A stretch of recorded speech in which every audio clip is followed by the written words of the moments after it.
Quelqu'un disait, si tu veux qu'Allah te parle, fais les ablutions, prends le Coran. C'est sa parole. Allah te parle. C'est comme si Allah te parlait. Chacun d'entre nous a pu le sentir d'ailleurs. Parfois, quand tu prends le Coran, on a l'impression que c'est Allah qui me parle. C'est à moi qu'il parle. Il parle à un cœur qui est ouvert, qui est sincère. Allah t'adresse la parole. Qui es-tu, fils d'Adam, pour être honoré, pour que le Seigneur des mondes, toi qui as été créé de ce que tu sais.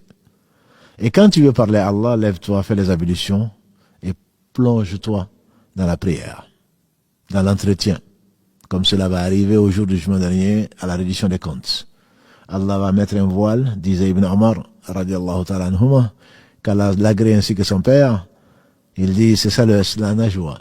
Allah va appeler son serviteur croyant, il va mettre un voile entre lui et le reste. N'est-ce pas que tu as fait ceci? N'est-ce pas que tu as fait cela? N'est-ce pas que tu as fait ceci? On reconnaîtra bien sûr. C'est le jour où les témoins seront appelés. Les prophètes, la peau, les yeux, la vue, les pieds, tout va témoigner. Les anges témoignent et Allah suffit comme témoin. Tu as fait tout ça?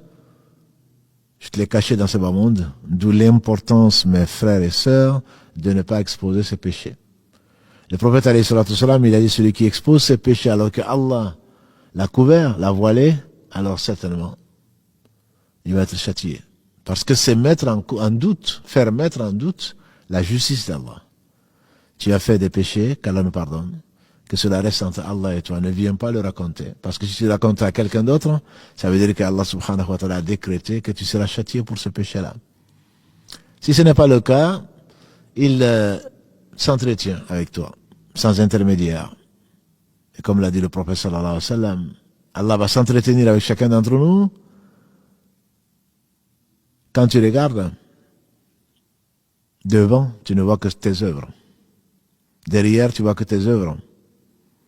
À droite, à gauche, tu vois que tes œuvres. Préservez-vous du feu, ne serait-ce qu'avec une sadaqa, une aumône, un don de la moitié d'une date. En effet, chaque jour est un nouveau jour, est un cadeau divin. Parce que demain, comme l'a dit le prophète sallallahu alayhi wa sallam, quand tu vas te retrouver dans la tombe, tu accepterais, mais ça ne t'appartient pas, de donner le monde de ce qu'il contient pour pouvoir faire une seule prosternation. Mais ce sera trop tard. Allah t'a donné de quoi justifier ta prétention d'être croyant.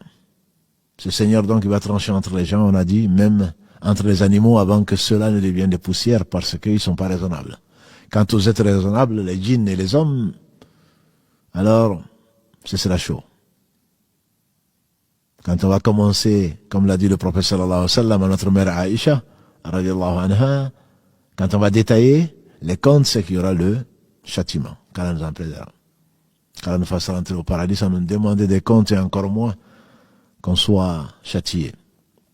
Est une miséricorde d'Allah et nous comptons sur lui. N'a-t-il pas déversé de sa miséricorde un centième sur tout ce qu'il a créé depuis qu'il a créé ce monde et ce qu'il contient, jusqu'à ce qu'il hérite de cette terre et ce qu'elle contient? De ce centième de sa miséricorde contient et procède le fait qu'une jument lève les pieds pour ne pas écraser son poulain.